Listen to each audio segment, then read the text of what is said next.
اعوذ باللہ من الشیطان الرجیم بسم اللہ الرحمن الرحیم۔ السلام علیکم ورحمۃ اللہ وبرکاتہ۔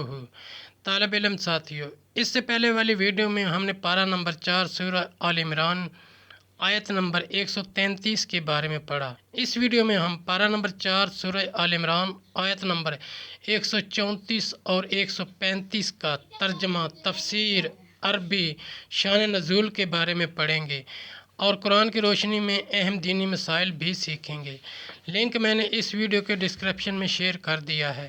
فرمانے علی شان ہے کہ علم حاصل کرنا ہر مسلمان مرد عورت پر فرض ہے۔ اے اللہ، ہمارے علم میں اضافہ فرما، آمین۔ سورہ آل عمران آیت نمبر 134۔ الذین ينفقون فی السراء والضراء والکاظمین الغیظ والعافین عن الناس واللہ یحب المحسنین۔ ترجمہ، وہ جو اللہ کی راہ میں خرچ کرتے ہیں، خوشی میں اور رنج میں، اور غصہ پینے والے اور لوگوں سے درگزر کرنے والے اور نیک لوگ اللہ کے محبوب ہیں۔ آیت نمبر 135۔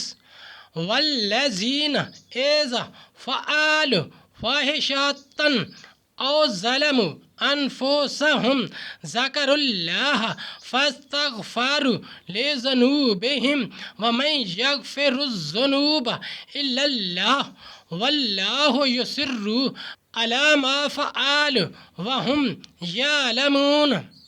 ترجمہ، اور وہ کہ جب کوئی بے حیائی یا اپنی جانوں پر ظلم کریں، اللہ کو یاد کر کے اپنے گناہوں کی معافی چاہیں، اور گناہ کون بخشے سوائے اللہ کے، اور اپنے کیے پر جان بوجھ کر اڑ نہ جائیں۔ تفسیر اور شان نزول۔ اس آیت سے ثابت ہوا وَاتَّقُوا النَّارَ اللَّاتِي أُعِدَّتْ لِلْكَافِرِينَ سے ثابت ہوا کہ جنت و دوزخ پیدا ہو چکی، موجود ہیں، یعنی ہر حال میں خرچ کرتے ہیں۔ بخاری و مسلم میں حضرت ابو ہریرہ رضی اللہ تعالی عنہ سے مروی ہے، سید عالم صلی اللہ علیہ وآلہ وسلم نے فرمایا، خرچ کرو، تم پر خرچ کیا جائے گا، یعنی خدا کی راہ میں دو، تمہیں اللہ کی رحمت سے ملے گا، یعنی ان سے کوئی کبیرہ یا صغیرہ گناہ سرزد ہو اور توبہ کریں اور گناہ سے باز آئیں اور آئندہ کے لیے اس سے باز رہنے کا عزم پختہ کریں کہ یہ توبہ مقبولہ کی شرائط میں سے ہے۔ ساتھیو، ہم نے قرآنی تعلیمات کو دنیا کے کونے کونے میں پہنچانا ہے، اس لیے آپ بھی لائک کیجئے، شیئر کیجئے، اپنے دوستوں اور اپنی فیملی کو میرا چینل قرآن ود ایڈیپیڈیا سبسکرائب کرنے کی دعوت دیجیے اور گھنٹی بجانا نہ بھولنا، تاکہ اگلی ویڈیو کا نوٹیفیکیشن آپ کو وقت پہ مل سکے۔ اس صدقہ جاریہ میں آپ بھی حصہ لیجیے۔